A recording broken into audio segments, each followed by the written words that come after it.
This is how to connect your ledger to Phantom Wallet. The reason we do this is so that we can see balances and use dApps more easily through Phantom rather than through Ledger Live. So first thing to do is download Phantom if you don't have it. Go ahead and set that up. I'll show you that in a second, and I'll leave the link to Phantom below if you need it. But firstly, just go to Ledger Live and make sure you've got everything downloaded there as well. In Ledger Live, make sure all of your settings are in the right place. So go down to My Ledger and then connect your Ledger device. It has to be plugged in. You can connect it easily. Make sure that the Solana app is downloaded onto your Ledger device. So on the right-hand side, if it isn't, press Install. That sets you up with a Solana blockchain address for your Ledger device. And if you've already got this set up and some tokens in here, just make sure everything is updated, including the firmware on your device and the Solana app itself. If it needs updating, just do that as well. I'll show you the process of setting up a Phantom wallet if you don't have one yet, because it's absolutely vital that you do not use your Ledger seed phrase when you set up a Phantom wallet. We're going to be setting up a brand new Phantom wallet as a hot wallet because it's in our browser. But we can just set this up, and actually it's a throwaway wallet. We don't need to use it. We don't even need the seed phrase ever. We can delete the Phantom wallet app, set up a brand new one. It doesn't actually matter. It's just basically like a browser that we're using for our Ledger device. So go and download for your app store, wherever that is. So I'm just going to download on Chrome. Once that's downloaded, we can go to I already have a wallet.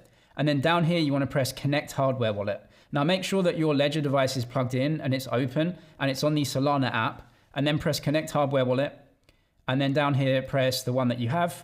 Now, Phantom also supports many other blockchains as well. So if you're using ETH or maybe one of the other supported blockchains that allow you to do that as well. Most people use it for Solana though. So I'm going to press connect here and then select which chains to connect to. Solana. You can use these as well, right? So if you have any of these, you can use the Ethereum app on those as well, or Bitcoin. As I said, most people use it for Solana. So the Solana app is open. And then what it's doing now is actually reading my accounts on my Ledger. Account connected. We're going to select accounts. So you may have a bunch of different accounts here and different wallet addresses that you can use. So you can add all of these in. You can see they're different wallet addresses, but they're all connected to your same Ledger seed phrase. I'll just connect Ledger 1 here, press continue.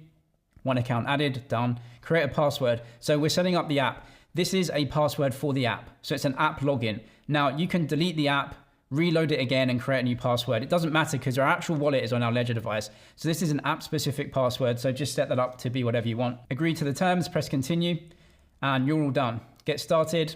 And that takes us through to actually setting up the Phantom. So let's get Phantom up and see what our Ledger looks like in there. What we're doing now with Phantom is reading our Ledger hardware wallet. And it's not loaded into Phantom, it's just connected, meaning Ledger views our public address, so it sees the balances of what we have, but we can't use Phantom to sign any transactions without our Ledger device.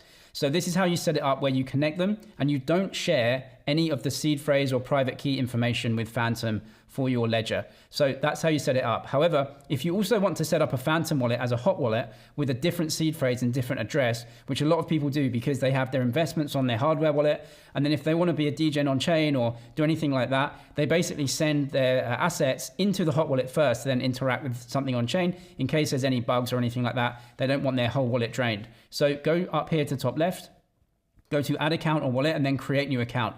That's going to create a brand new wallet within Phantom that has its own seed phrase. You can use that as a hot wallet or a throwaway wallet. And then all of your investments and other assets will still remain on your Ledger device. And you can set that up right here with its own seed phrase. But never ever load your Ledger seed phrase into Phantom wallet. So that's how you connect it. You can have one or more accounts all within Phantom, and you can link multiple hardware wallets as well. But when you want to use the wallet and transact with it, you need your Ledger device for that wallet plugged in, and then you sign transactions on the Ledger.